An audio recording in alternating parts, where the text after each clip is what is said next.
Hello dear student, welcome. तो अभी हम लोग इन्वेंट्री मेथड मटेरियल कॉस्टिंग का सम कर रहे हैं, जो फर्स्ट ईयर को भी है, टीवाई को भी है। ठीक है, तो फीफो मेथड, तो इसमें अभी क्या है, यूनिट्स डैमेज भी दिया है, तो उसको कैसे एडजस्ट करेंगे।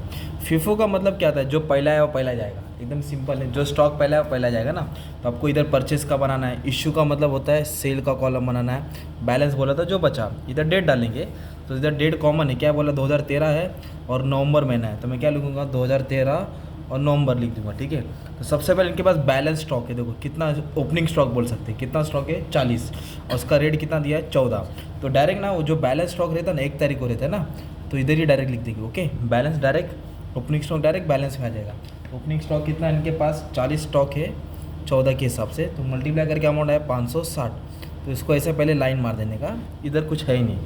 अब खेल चालू होता है। अभी इधर क्या बोला है, 2 तारीख को क्या क्या परचेज़ किया, 4 को परचेज़ किया, 5 को बेचा। तो जो भी रहेगा ना खेल वो सेल पे आएगा। तो 2 तारीख को परचेज़ किया, तो 2 तारीख परचेज़ किया ना, तो परचेज़ में लिखने का, तो सेल में डैश मार देने का। तो कितना क्वांटिटी खरीदा 30, क्या रेट है 15, 30 क्वांटिटी 15 के हिसाब से, तो 450 आ गया ना। तो पहले से ये स्टॉक था अपने पास और स्टॉक खरीदा, तो पहले ये 40 को लिखने का, क्योंकि ये फर्स्ट आया, इसके बाद ये दूसरा नंबर पे आएगा, ये और स्टॉक अपने पास बढ़ गया। फिर ऐसे लाइन मार देंगे तो अपना हो गया एंट्री ख़त्म, है ना। ये सिंपल है। अभी तक 4 तारीख को फिर 20 स्टॉक खरीदा, है ना। क्या रेट से खरीदा 15, तो अभी हम लोग लिखेंगे 411 खरीदा, बोला तो सेल में डैश आ जाएगा। और कितना क्वांटिटी खरीदा मालूम है 20 खरीदा 15 के हिसाब से, 15 2 30, है ना। तो अभी अपने पास स्टॉक का लाइन बढ़ जाएगा, तो पहले 40 का स्टॉक लिखने का, फिर 30 का भी स्टॉक है 15 के हिसाब से, फिर 20 का भी स्टॉक है 15 से के हिसाब से। तो जितना खरीदेंगे उतना लाइन बढ़ते रहेगा, उतना स्टॉक बढ़ते रहेगा।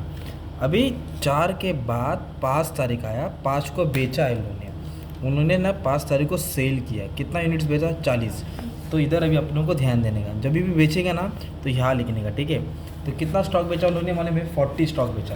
तो लाइन में पहला कौन खड़ा है, ये 40 खड़ा है ना, तो पहले इसको बेचेंगे। कम पड़ा तो यहाँ से लेंगे और कम पड़ा तो यहाँ से लेंगे। तो ये फर्स्ट इन है, तो यही फर्स्ट आउट होएगा। तो कितना स्टॉक बेचा 40, बेचते वक्त रेट नहीं लेने का। ओके, बेचते वक्त रेट जो उसके बाजू में वही लेने का।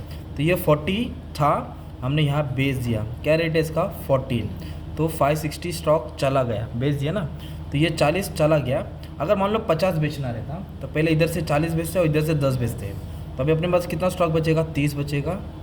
ओके, और एक स्टॉक बचेगा 20 15 के हिसाब से। तो एकदम ये सिंपल हो गया ना तुम्हारा यार, राइट, है ना। अब इसके बाद 5 तारीख के बाद 10 तारीख है, 10 तारीख को क्या बोला, 10 यूनिट सोल्ड किया 19 के हिसाब से। तो रेट में, सेल में रेट नहीं देखने का रहता है। तो 10 तारीख को उन्होंने बेचा, ठीक है, तो बेचा तो किधर आएगा, इधर ही आएगा। तो ये दिख रहा है 30 में से कितना गया 10 गया, 15 के हिसाब से मतलब 150 का केस माल गया, तो 30 में से 10 गया, तो इधर कितना बचेगा, ये 30 में से 10 गया ना सेल हुआ, तो 20 बचेगा। ठीक है, और ये 20 एज इट इज़ रहेगा, ये 20 कैसे रहेगा एज इट इज़। इधर तक अभी अपना गाड़ी सही जा रहा है, सिंपल। अब उसके बाद क्या बोला है, उसके बाद उन्होंने बोला है 10 के बाद 17 तारीख आया, 17 को क्या किया उन्होंने परचेज़ किया है। तो 17 को कितना क्वांटिटी खरीदा 30, क्या रेट है 16, तो 17 को खरीदा, तो फिर क्या करेंगे इधर डैश मार देंगे। तो कितना क्वांटिटी खरीदा माने में क्या 30, 16 के हिसाब से मल्टीप्लाई करके 480 आएगा ना। जब परचेज़ करेगा तो स्टॉक और क्या आएगा, बढ़ के आएगा। तो पहले 20 का स्टॉक लिखेंगे, फिर 20 का वापस से लिखा, फिर कितना लिखा 30 का स्टॉक लिखा 16 के हिसाब से। तो जितना परचेस करेंगे उतना लाइन क्या आएगा अपना बढ़ती आएगा। फिर ऐसे मैं लाइन मार दूंगा। अब इधर खेल मज़ा आएगा। अब 17 के पास आया 20 तारीख, और 20 को कितना क्वांटिटी बेचा 25, कितना क्वांटिटी बेचा, सेल में रेट नहीं लेने का, 20 तारीख है ना, इधर लिखूँगा 20, तो बेचा तो इधर डैश मारूंगा, तो 25 बेचा, तो पहले ये 20 ख़त्म करो, सिंपल। फिर इधर से 5 उठाना है, किधर ये 20 है ना, इधर से 5 उठाना है। 25 बेचने का था टोटल कितना बेचने का था 25। तो ये 20 ख़त्म किया और इसमें से 5, तो दोनों मिला के 25 हुआ ना। तो इसका रेट है 15, मतलब ये हो जाएगा 75। तो ये 20 तो ख़त्म हो गया, और 20 में से कितना गया 5, तो अभी कितना बच रहा है 15 बच रहा है।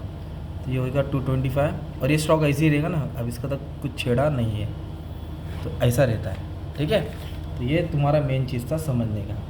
अब उसके बाद 29 तारीख के 20 है ना, तो 20 के बाद 28 आया, 28 को उन्होंने कितना स्टॉक खरीदा 50 एट द रेट ऑफ 13। तो खरीदा बोले तो सेल में क्या आ जाएगा डैश आ जाएगा। कभी खरीदा उन्होंने 28 को खरीदा, 50 खरीदा 13 के हिसाब से, तो 650 का माल लाया। तो पहले 15 का स्टॉक की एंट्री आएगी, फिर 30 का स्टॉक की एंट्री आएगी, फिर और 50 का स्टॉक खरीदा उसकी एंट्री आ जाएगी। ठीक है। अब ये कौन सा डेट है मालूम है तुम्हारा 28 है। क्या है 28। अब इधर क्या बोला है 28 के बाद 30 है ना, बट एडजस्टमेंट में बोला 29 को, तो फिर 29 की एंट्री आएगी। 2 units were found damage, damage मतलब ख़राब हो गया, डैमेज बोले तो, और इसको डिस्कार्डेड किया, रिमूव कर दिया, निकाल दिया। तो 2 यूनिट्स को निकाल रहे हैं, तो निकाल रहे हैं मतलब सेल हो रहा है ना। तो ये दिख रहा है जो स्टार्टिंग में कितना है 15 ना, उसमें तो 2 यूनिट डैमेज हुआ। जो फर्स्ट है इसको डैमेज किया 15 के हिसाब से, मतलब 30 यूनिट्स क्या हो गया डैमेज हो गया। तो 15 में से कितना यूनिट डैमेज किया 2। तो फिर अपने पास कितना बचेगा था 13 बचेगा, क्योंकि 2 गया ना, 13 बचेगा 15 के हिसाब से। तो 195 का ये हो गया। ये 30 को सेम लिखेंगे और ये 50 को भी क्या लिखेंगे सेम लिखेंगे। तो ये अपना थोड़ा काम आसान हो गया।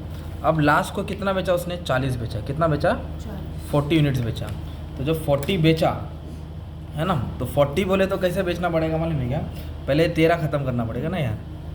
तो 13 ख़त्म करेंगे, कितना रेट है 15, 195। अपनों को बेचना था 40, बेचना कितना था 40, अभी हमने कितना बेचा 13, तो बैलेंस कितना बचा 27। तो यहाँ से 27 उठाएंगे, यहाँ से कितना उठाएंगे 27। तो ये पहले 13 ख़त्म किया और इधर से 27 ख़त्म कर रहे हैं। ओके 27 बोलेगा तो 16 के हिसाब से 432 का। तो ये 13 गया और 30 में से कितना गया 27। तो अभी अपने पास इधर 3 यूनिट्स बचेगा। कितना बचेगा 3।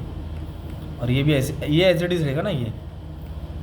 ठीक है, ये तुम्हारा क्लोजिंग स्टॉक हो जाएगा। क्या हो जाएगा तुम्हारा क्लोजिंग स्टॉक। तो टोटल कितना स्टॉक बचा 53। कितना स्टॉक बचा, ये दोनों को ऐड करेगा तो 53 आएगा ना यार। देखो ना, ये दोनों को ऐड करेगा तो कितना आएगा 53, और ये दोनों को ऐड करेगा तो कुछ ये हो रहा है 698। कितना हो रहा है। तो ये क्लोजिंग स्टॉक का अमाउंट है। जो आप लोग बैलेंस शीट में क्लोजिंग स्टॉक लिखते हैं ना ट्रेडिंग अकाउंट के क्रेडिट साइड, ये स्टॉक रहता है। ऐसा स्टॉक की वैल्यूएशन निकलती है। ठीक है, इतना स्टॉक बच गया था। वैल्यू ऑफ क्लोजिंग 53 यूनिट्स है और क्या प्राइस है 698। तो ये था तुम्हारा फीफो मेथड। कौन सा मेथड था फीफो, और एक यूनिट्स इसमें डैमेज वाला दिया था।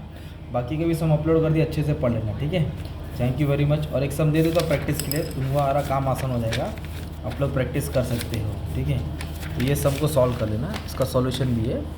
ठीक है, ये क्वेश्चन है ऊपर वाला, स्क्रीनशॉट ले लो। शॉर्टेज मतलब डैमेज हो गया, ये तुम्हारा आंसर रहेगा। ठीक है, ये हो गया सॉल्यूशन विद क्वेश्चन का स्क्रीनशॉट। ठीक है, चलो ले लो अच्छे से। Thank you very much.